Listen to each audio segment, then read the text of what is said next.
check! It's English O'Clock!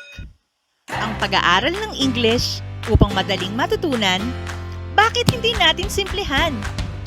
Halika! Manood at makinig sa English Teacher ni Juan! Kung bago ka pa lang sa channel na to, huwag kang matakot. I made learning English easy for you. Please like, comment, and subscribe. At pakishare mo na rin sa iba para marami pang mga Juan na gaya mo ang matuto.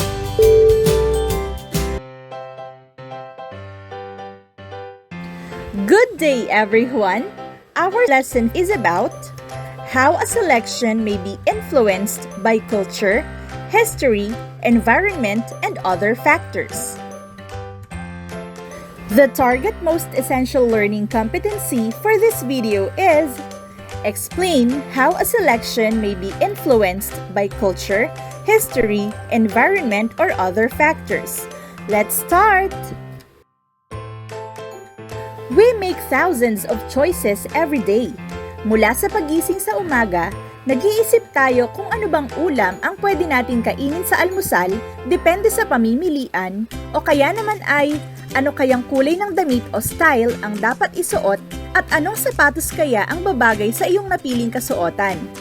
Our lives are affected by our daily life choices, be it big or small choices.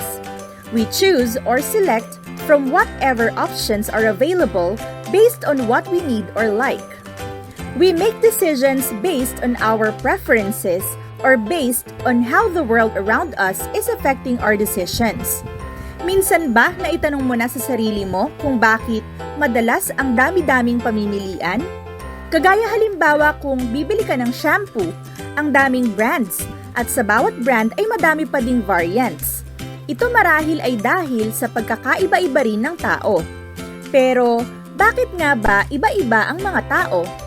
Bakit nga ba ang mga tao mula sa Korea ay iba sa mga tao dito sa Pilipinas mula sa pananamit, lengguwahe, kaugalian at iba pa? Malaki din ang kaibahan natin sa mga Amerikano, Italiano o Ruso. Bakit nga ba hindi na lamang maging pare-pareho? Actually, a person's choice is affected or influenced by culture, history, environment, and others. What do you think? Tama nga bang ang mga nabanggit ang nakaiimpluwensya sa ating pagpili? Let us define these three important terms first. Let's start with culture. What is culture? Culture in its broadest sense is cultivated behavior.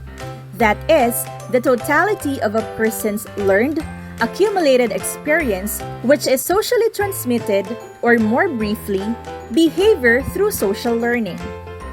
A culture is a way of life of a group of people, the behaviors, beliefs, values, and symbols that they accept, generally without thinking about them, and that are passed along by communication and imitation from one generation to the next. Culture is the sum of total of the learned behavior of a group of people that are generally considered to be the tradition of that people and are transmitted from generation to generation. Paano ba natin mas ganap na maiintindihan ang salitang ito? Let me give you an example. Pansin mo ba na ikaw bilang Pilipino ay iba sa mga tao na nakatira sa ibang bansa? Halimbawa, sa mga taong nakatira sa Thailand? Isang dahilan ay ang ating magkakaibang kultura. We have a different set of values, difference in religion, and others. Example, ang mga Pilipino ay nakasanayan ang pagmamano sa mga nakatatanda as a sign of respect, while those people in Thailand simply bow their heads to show respect. When we eat, we choose to use spoon and fork, then chopsticks or fork and knife dahil ito ang mas nakasanayan natin at ito ang itinuro sa atin mula pa noong tayo ay bata. Minsan pa nga, mas pinipili din natin kumain ng nakakamay. For some people from other countries, eating using only your bare hand might seem weird and uncomfortable. It is because they are not used to see it there in their country. It's because of the cultural difference. Hindi ito big deal sa atin. But once you go abroad, you will really see and understand the difference. Other things about our culture which might be a non-existent in other countries are probably our pamahiin, especially during occasions like weddings, baptisms, wake and funeral, and others. Imagine how our choices are affected by these pamahiins. One must change a wedding date if a sibling will marry on the same year due to sukob. One must not go straight back home if you went on a wake because you need to stay somewhere else first or pagpag so that the spirit of the dead won't follow you home. See how our selection or choices are influenced by our culture. Next is history. What is history? History is the study of the past. History also includes the academic discipline that uses a narrative to describe, examine, question, and analyze a sequence of past events and investigate the patterns of cause and effect related to them. History provides us with a sense of identity. By understanding where we have come from, we can better understand who we are. History provides a sense of context for our lives and our existence. It helps us understand the way things are and how we might approach the future. Ang pag-aaral ng mga nagdaang pangyayari ay mahalaga. History matters because it helps us as individuals and as societies to understand why our societies are the way they are and what they value. As Professor Penelope J. Corfield says, "Why on earth does it matter what happened long ago?" The answer is that history is inescapable. It studies the past and the legacies of the past in the present. Far from being a dead subject, it connects things through time and encourages its students to take a long view of such connections. All people and peoples are living histories. To take a few obvious examples, communities speak languages that are inherited from the past. They live in societies with complex cultures, traditions, and religions that have not been created on the spur of the moment. People use technologies that they have not themselves invented. So understanding the linkages between past and present is absolutely basic for a good understanding of the condition of being human. That, in a nutshell, is why history matters. It is not just useful, it is essential. Ang kasaysayan ang siyang magpapamulat sa atin kung alin bang gawi o gawa ang hindi na dapat ulitin pa sa kasalukuyan at alin ang mga karapat-dapat pang i-apply dahil sa ito ay subok na base sa nakaraang pangyayari. Indeed, history affects our life choices and decisions.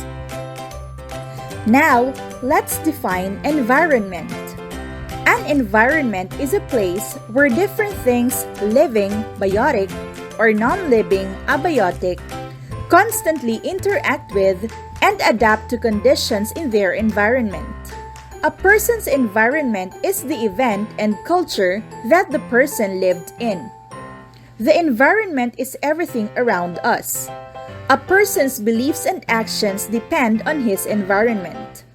Since the earliest times, humans have needed to be sensitive to their surroundings to survive, which means that we have an innate awareness of our environment and seek out environments with certain qualities. First of all, humans have a strong need for safety and security, and look for those attributes in their environment. We also look for physical comfort, such as an environment with the right temperature. In addition, we seek an environment that is psychologically comfortable. For example, environments that are familiar but offer the right amount of stimulus. Paano nga ba nakaaapekto ang environment o kapaligiran sa buhay natin at sa ating daily life choices? Below are just a few examples of how the environment can impact you. First, the environment can facilitate or discourage interactions among people and the subsequent benefits of social support. For example, an inviting space with comfortable chairs and privacy can encourage a family to stay and visit with a patient. Second, the environment can influence people's behavior and motivation to act. For example, a dingy corridor filled with extra hospital equipment will invite staff to leave another item in the hall, whereas a clean corridor and adequate storage will encourage staff to take the time to put the item away.